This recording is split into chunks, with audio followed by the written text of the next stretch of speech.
What if I told you that the greatest threat to human civilization isn't nuclear war, climate change, or artificial intelligence, but something far more insidious? Something that lives inside every one of us, waiting to be activated by the right conditions? And here's what might surprise you. You've probably witnessed this threat in action today without even realizing it. The most terrifying enemy of progress isn't evil genius, it's stupidity wrapped in absolute confidence. Right now, as you're watching this video, millions of people are making decisions that will shape our collective future. And here's the chilling part. Many of these decisions are being made by individuals who possess just enough knowledge to feel completely convinced they're right, but not enough wisdom to question whether they might be wrong. This isn't about intelligence quotients or academic degrees. This is about a psychological phenomenon so dangerous that philosophers have spent centuries trying to understand it. Today we're going to dive deep into what makes stupidity not just ignorance, but a force that shapes history. But before we begin, I want you to think about something personal and be honest with yourself here. Remember that time you were absolutely certain about a medical diagnosis you found online, or completely convinced about a political issue after reading one compelling article, or sure you understood a complex situation based on a viral video? That feeling of clarity and confidence, that moment when everything seemed to click into place, that's exactly what we're going to examine today. Because that feeling, it might be the most dangerous psychological state you can experience. In 1943, a German Lutheran pastor named Dietrich Bonhoeffer wrote something from his prison cell that should chill us to the bone. In his work, Letters and Papers from Prison, he observed that stupidity is far more dangerous than malice. But Bonhoeffer wasn't talking about low IQ or poor academic performance. He was describing something specific and sinister. Let me give you Bonhoeffer's precise definition from those prison writings, because it's crucial for everything that follows. He described stupidity as a psychological state where individuals become impervious to reason, evidence, and rational argument. Stupid people don't just hold wrong beliefs, they become emotionally invested in defending those beliefs against all contradictory evidence. They transform, in his words, into instruments of power. For our purposes today, let's establish what we're actually discussing when we talk about stupidity. We're examining a cluster of related psychological phenomena: overconfidence bias, where people systematically overestimate their knowledge and abilities; motivated reasoning, where intelligence serves to rationalize predetermined beliefs; epistemic closure, where information contradicting group beliefs gets systematically excluded; and willful blindness, the active choice to avoid information that might challenge comfortable certainties. This isn't about intelligence. Stupidity, as Bonhoeffer defined it, is about the dangerous combination of partial knowledge, emotional investment, and psychological comfort that makes people resistant to correction. Friedrich Nietzsche anticipated this when he observed that people often don't want to hear the truth because they don't want their illusions destroyed. But he went deeper, suggesting that many actively choose comfortable lies over uncomfortable truths. The philosophical consensus is disturbing.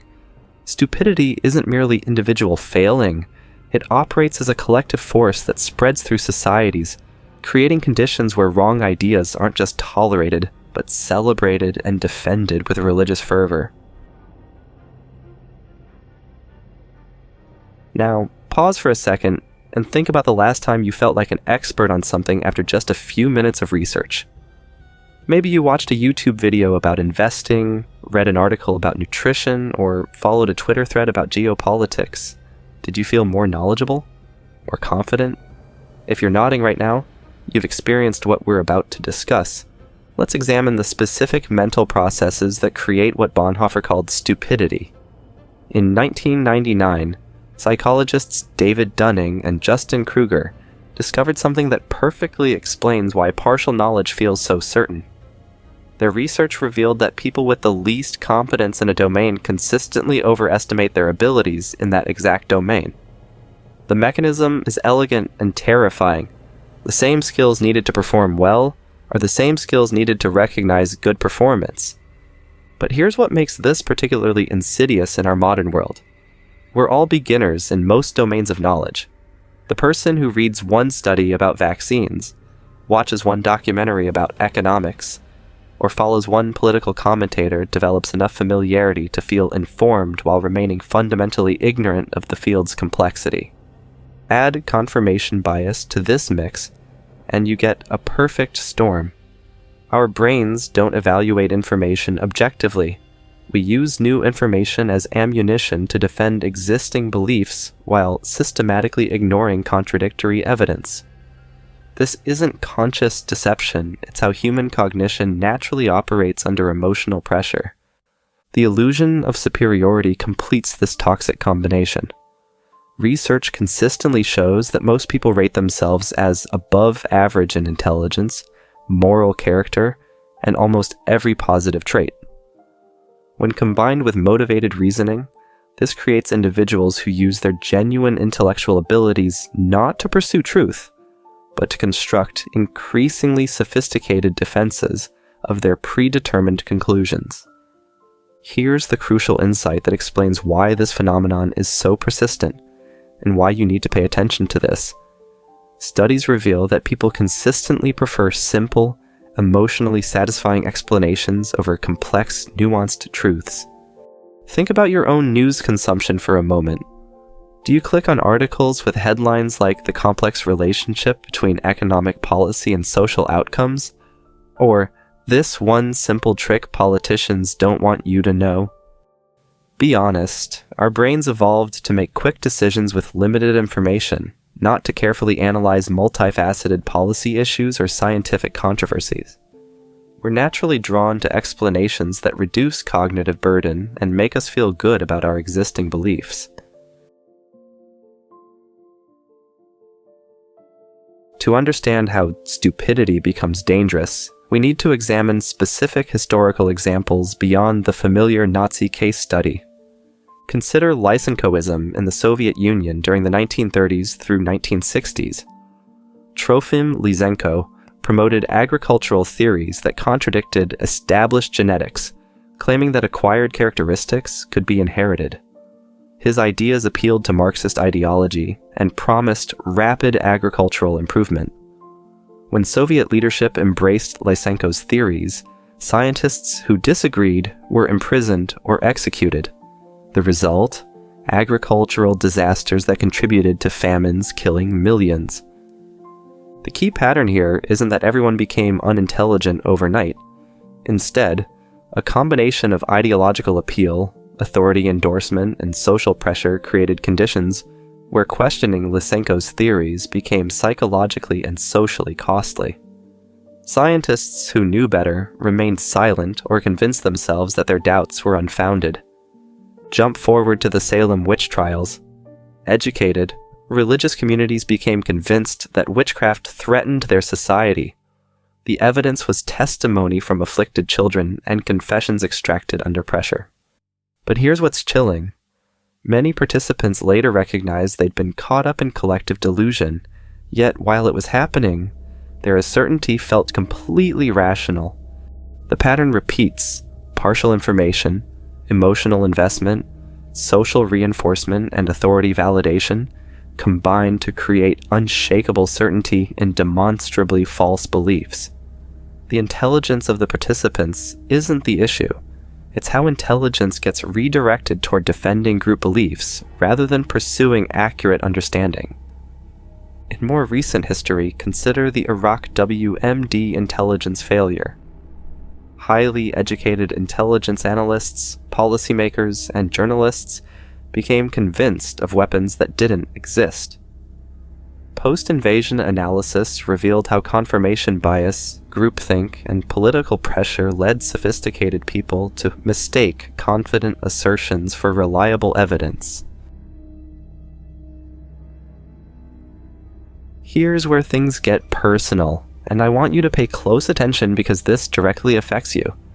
Today's landscape has transformed these historical patterns into industrial-scale operations designed to exploit your psychology for profit and power. And you encounter these systems every single day. Take climate science denial infrastructure as an example. Organizations have spent millions creating the appearance of scientific controversy where little exists. What makes this particularly insidious is their funding. Internal documents reveal that these organizations have received substantial financial backing from fossil fuel interests.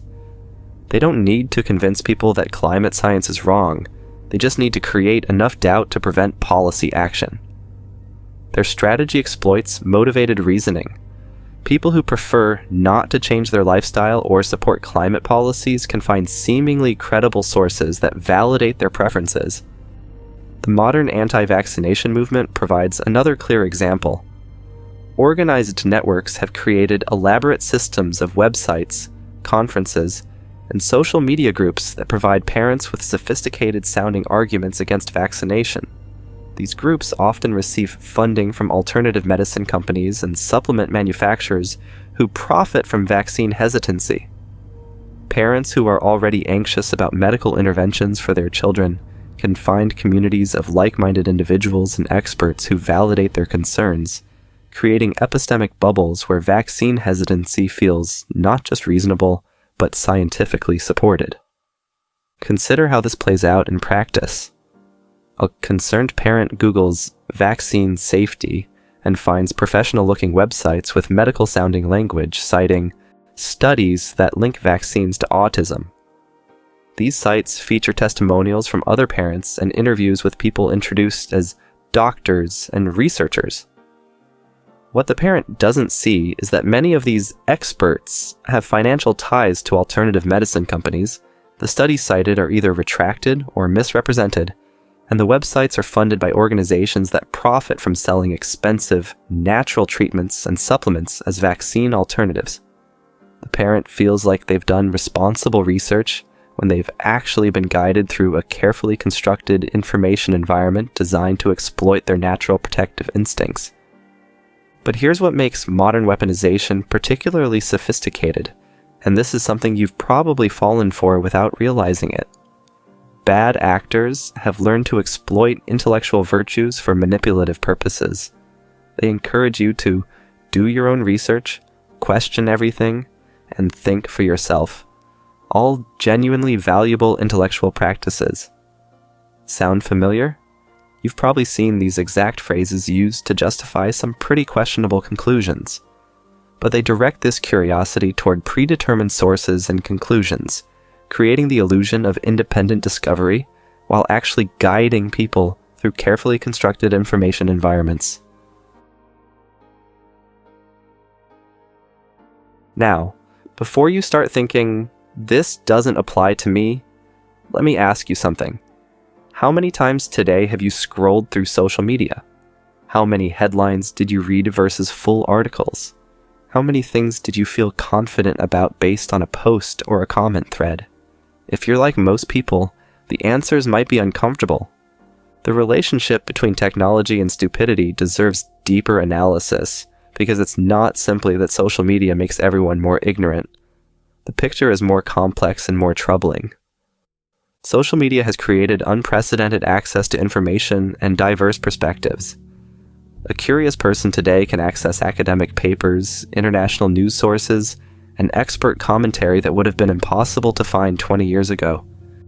The same platforms that spread misinformation also enable social movements, citizen journalism, and rapid fact-checking.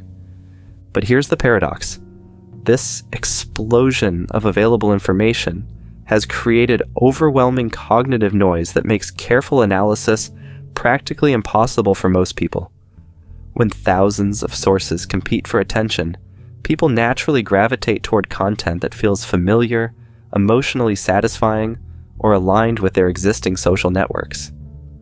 The abundance of information fragments public understanding rather than unifying it around shared facts. The problem isn't access to information. It's the psychological and social context in which we process that information. Social media platforms optimize for engagement, not accuracy, creating what researchers call attention merchants that profit by capturing and holding human focus. The most engaging content isn't usually the most accurate, it's the most emotionally provocative. This creates what scholars term context collapse, where information designed for specific audiences gets consumed by people who lack the background knowledge to evaluate it properly. A technical discussion among epidemiologists about vaccine development uncertainties becomes proof that vaccines are dangerous when shared in parenting groups. Academic debates about climate sensitivity become evidence that climate science is fraudulent when filtered through partisan media outlets.